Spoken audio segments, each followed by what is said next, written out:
got a couple friends over at the house. Got Ben and his 2 kids, Braden and Seth, testing out some bikes over here. And it's actually Seth's birthday, so Ben decided to get him a bike. This thing's nice. You like it? Yeah, that feels good.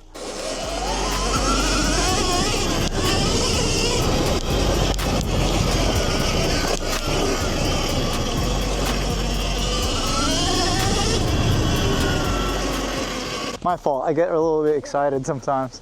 Yeah. And I know you want to rip on that thing. I know. It's really nice. Like on the little bumps, Yeah. I get a little bit of air on it. Yeah. It absorbs it pretty good, right? Yeah. Dude, that's so amazing. I wish I had a bike like that when I was 8. I know, dude. The technology's come so far in just the last, Look at him. All right, you can turn it up now.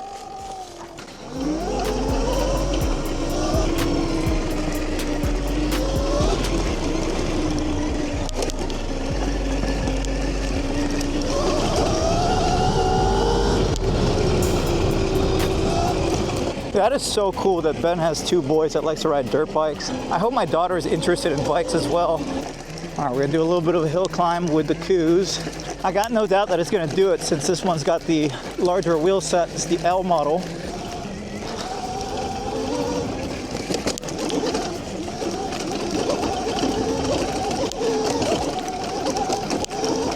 Yo, this thing's a beast. Wow, you made it up just fine in this thing. I know. Yeah, I hung back a little bit because he was slinging some rocks. I bet he was. It sounds really good. Yeah, it's a little louder, but I love that feedback. I like that sound of it. Yeah, the brakes are way touchier on this. Oh, dude, This thing's legit. the Ultra B has like the best e-bike brakes. This feels like a real dirt bike. I mean, that feels really good too. But yeah, this is another level. It's a different ball game.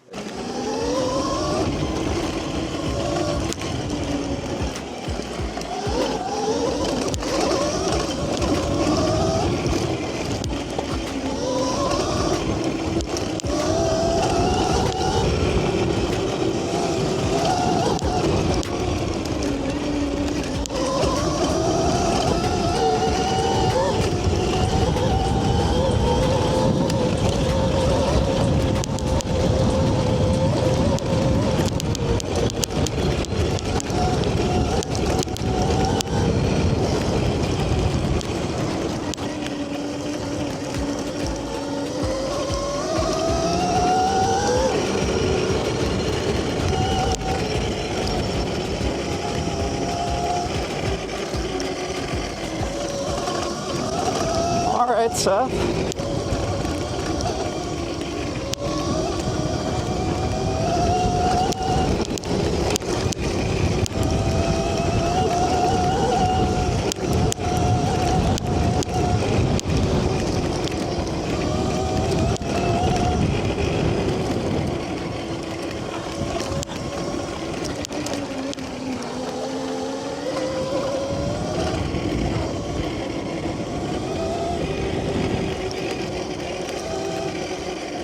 Dude, this guy deserves his bike for his birthday. Nah, dude, it's all you. This thing's nice. You like that? Yeah, if I was a little bit heavier, the suspension would probably absorb more of the bumps. Yeah. Oh, this straightaway is really bumpy. Yeah, like on that straightaway over Yeah. there, I'm kind of bouncing a little bit. This thing's awesome. When they put it in sport mode, it's Oh, you put it, I was gonna tell you to put it in sport. Totally better. Yeah. I'm like, you ride a 600, I'm sure you can. Like it takes a little getting used to because I'm used to the Oh, brake clutch. to the rear. Yeah, And the clutch, obviously. So, right. but yeah, this is nice. Can I flick it up the sport? Yeah, it's completely up to you. Just be careful with the bumps on this little straightaway. I still gotta fix that.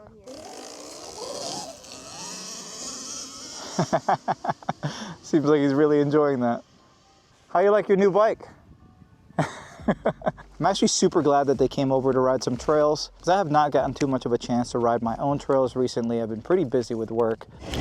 But the little trail out here in the field is starting to come together. I can see that the trail's wearing in more the more laps that we put on it.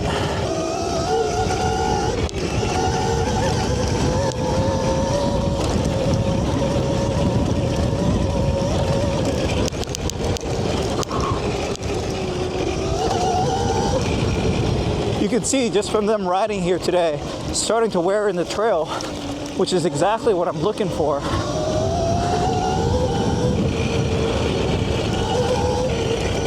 Dude, I wish you rode this before the other bike, because then now you're gonna be like, whatever. But this is a completely stock 2026 Tudio. Yeah. So let me know what you think.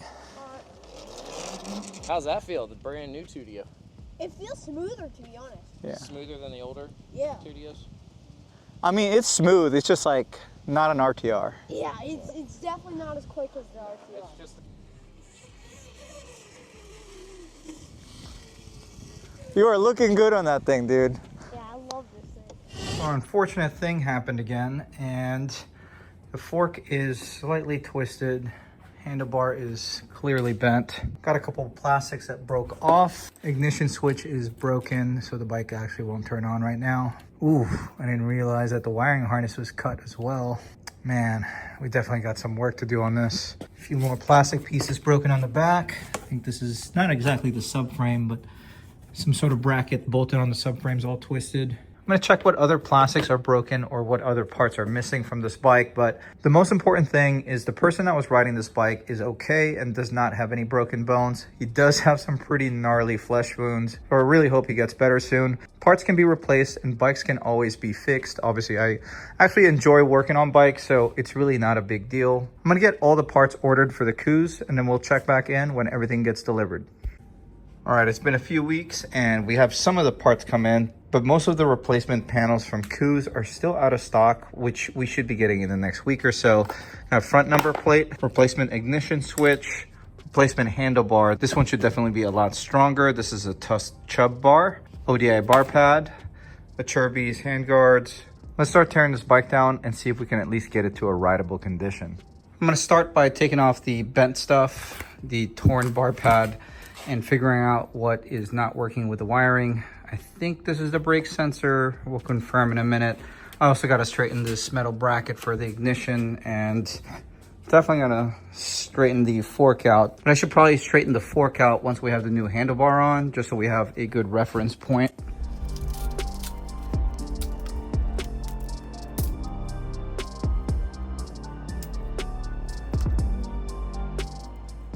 All right, it looks like the harness that got torn is for the front brake sensor, which I really do not care about, so I'm probably just gonna delete that.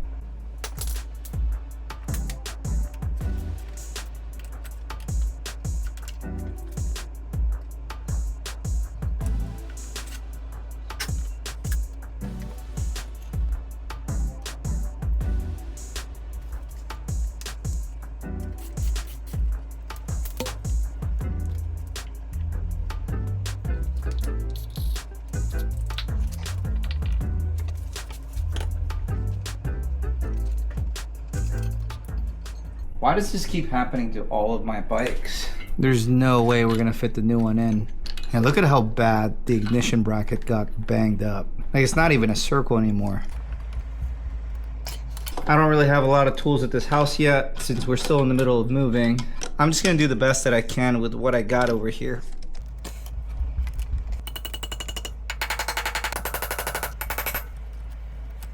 And since Kooz is such a brand new bike, a lot of these parts I cannot just buy off their website. I bought a few pieces from Mototec, and I was able to contact Kooz support to get some of the plastics ordered. But with little specific parts like this, I pretty much just have to do the best I can to fix what I already have. But you know what? Check this out. It's almost a perfect circle, and the bracket's flat again. Hopefully we can get the new ignition to clip in. Oh, hell yeah. So, key on. Sweet. The bike powers up again. So I got this Tusk Chubb bar from Amazon. It's got a slightly higher rise bend compared to the factory one, which I think should put this in a much more comfortable position for me. And I'm also hoping that this Tusk bar is going to be a lot tougher than the stock bar.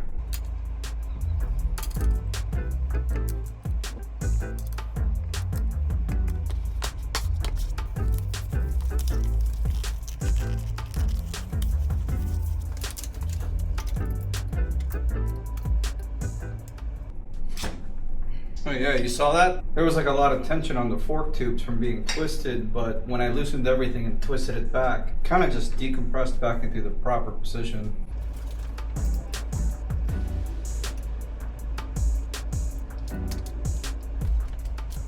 You know, while I'm at it, I might as well remove the brake sensor for the rear.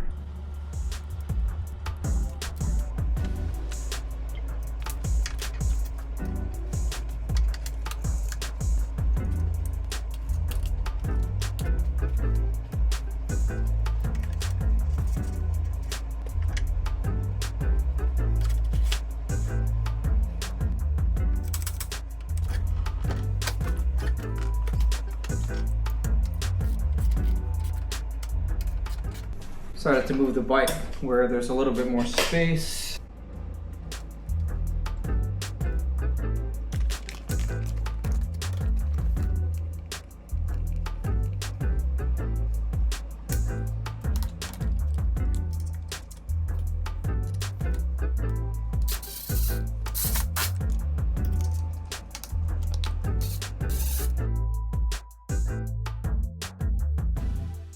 Here's a closer look at how we have everything oriented. It actually turned out pretty clean now that we deleted 2 of the cables that go up front. This bar pad is like 4 times as big as this stock one though, which I think is a good thing because this barely protects anything, and obviously it tore pretty easily and the ODI stuff's pretty tough. I also like that it matches the whole black and red theme with the Tusk handlebar. The rise actually doesn't look that much different from the factory one. The Tusk bar is designed for full-size dirt bikes, but the width is actually exactly like the factory one, but hopefully it doesn't buckle as easily. Then we got everything routed to the backside of the number plate, fork straightened out. It's definitely coming together again, but we still have to stitch up some plastic since some of my fenders are still not here. I'm gonna see if I can stitch this up with some zip ties or maybe plastic welding. Don't really want any of this stuff flopping around on the trails. Also got to get rid of this rear bracket, which is severely bent. I've got a replacement one coming with the rear fender. This bike definitely took quite a tumble though.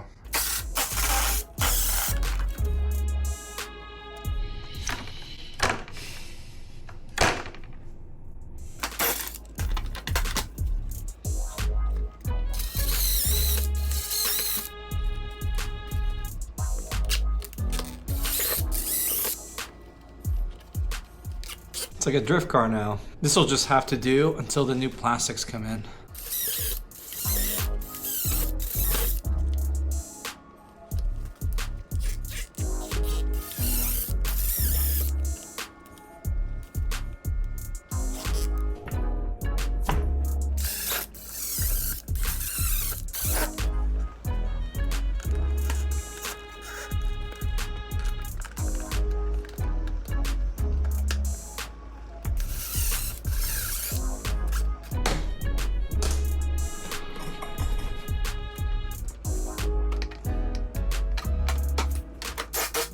All right, hopefully that's the last time that somebody crashes my bike for a while, because I feel like I have not gotten a chance to ride my bikes recently. I've just been constantly fixing them.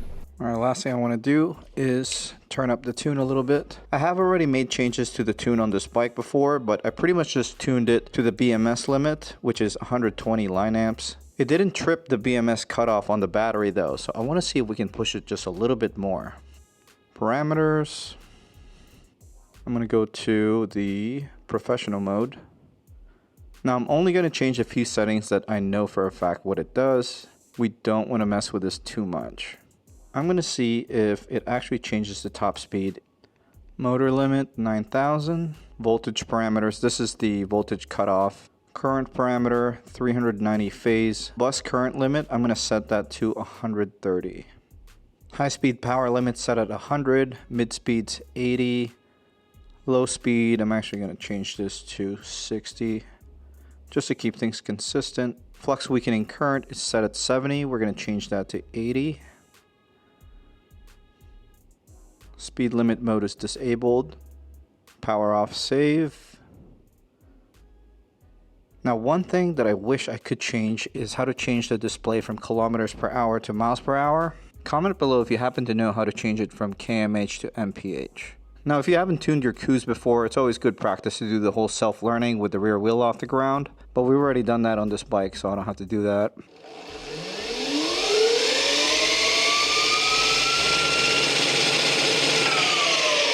Okay, well, let's see if it's actually faster on the street. It's still stock. I haven't even put 50 miles on the thing yet. Do you got any conversions to that, to a foot brake? Oh, yeah, you can do a foot brake conversion. I still anticipate that, like, Yeah. riding all my life. It's a little bit weird when you're coming from dirt bikes, you know, full-size dirt bikes. I still need my, like, you know, when Right. I'm in the corners and stuff, I'm still pushing that. Well, it's the opposite problem for me because I ride a lot of electric bikes. When I ride my gas bikes, like my KTM or whatever, I reach for the clutch, then I'm coming real close to the tree before I remember to do a foot brake. All right, got a couple more friends here. Got Tim and his son Adrian test riding some e-bikes. Since it's something that they're not too familiar with, I know Tim's ridden quite a few dirt bikes in his days. I think he used to do some motocross, but Adrian doesn't have much experience with e-bikes, and unfortunately there's not really like a dealership locally where you can just go in and test ride these type of things. I figured this would be a perfect opportunity for them to test ride different types of bikes. Mother, boy is roosting me. One thing that bothers me about the Ultra B is the sport mode seems like it's got a really jumpy throttle, especially for trail riding, but daily just seems a little bit lacking. Like it almost seems like there's too much of a gap between daily and sport. So I'm probably going to upgrade the controller on this thing soon just to be able to change the throttle input and power control.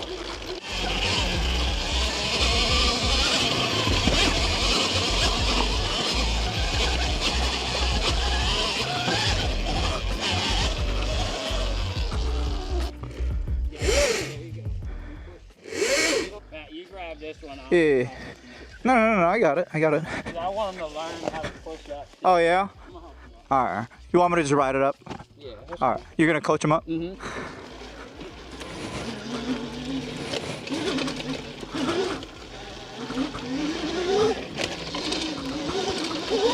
Whew, this thing's got some juice, I forgot.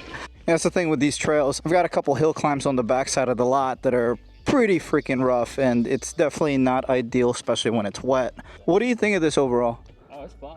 If you're just getting into real dirt biking, this might be a good entry bike just because it's not as aggressive as a 125 two-stroke, but it's a lot more serious than the smaller bikes. What's going on? That popped out. Oh, I see. Yeah, that's the only thing with these bikes is that safety thing puts it back to park. So just press plus to get it back to mode 3. Okay, I was trying to press the mode. No, yeah, see that's the thing is you ride dirt bikes. You don't ride e-bikes and electric dirt bikes. So you're just not used to like how the controls are. Mm-hmm. But yeah, like this is a safety thing. Like if your son were to be riding this bike and you put the strap on his wrist. Yeah, like a jet skis or whatever. Exactly. Man, I'm so grateful that we have this place now. Now I can just have friends and family over so they can test out my different dirt bikes, or if they're just getting used to dirt riding in general, I'm able to provide a fun, safe place for them to learn at. So with the last tune settings, we were able to get 53 miles per hour GPS, I think 54 miles per hour. Let's see if it's any faster with the new tune settings.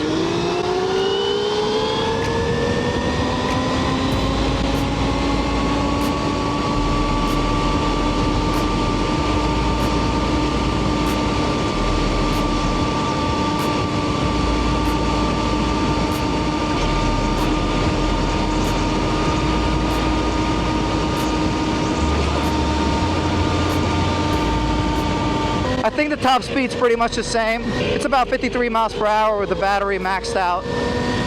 And even with the RPM set to 9,000 instead of 8. So I had somebody in the comments on my previous video saying that they got all sorts of speeds out of their bike after changing the setting to like 10,000 RPM. And I kind of didn't believe that due to the limitations of the stock components.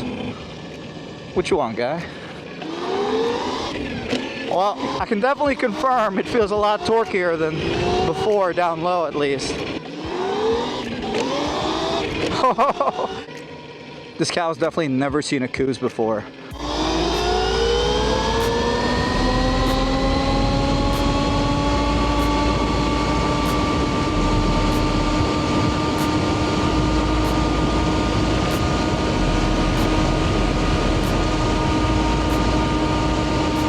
So the top speed's pretty much the same as before, but the main difference is it puts out a lot more torque down and low and in the mid-range. I gotta say though, the brakes are a little bit lacking in comparison to my Ultra B. The Ultra B just has really good brakes.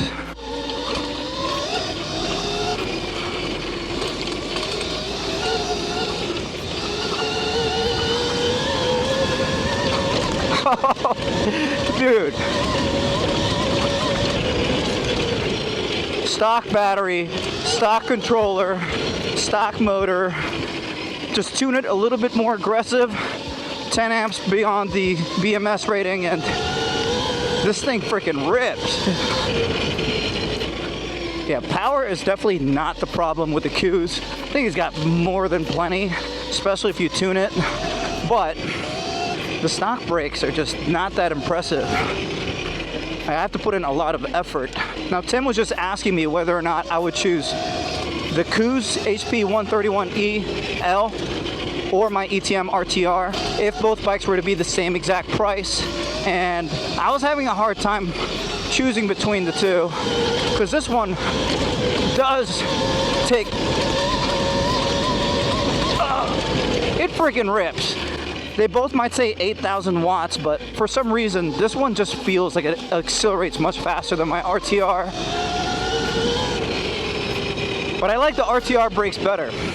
But the Kooz also has a much larger battery. This thing has a 35 amp hour, 72 volt lithium battery pack. And I notice I get a lot more range on this bike versus the RTR if I ride both equally as hard. Now, I kind of want to know what your guys' thoughts are.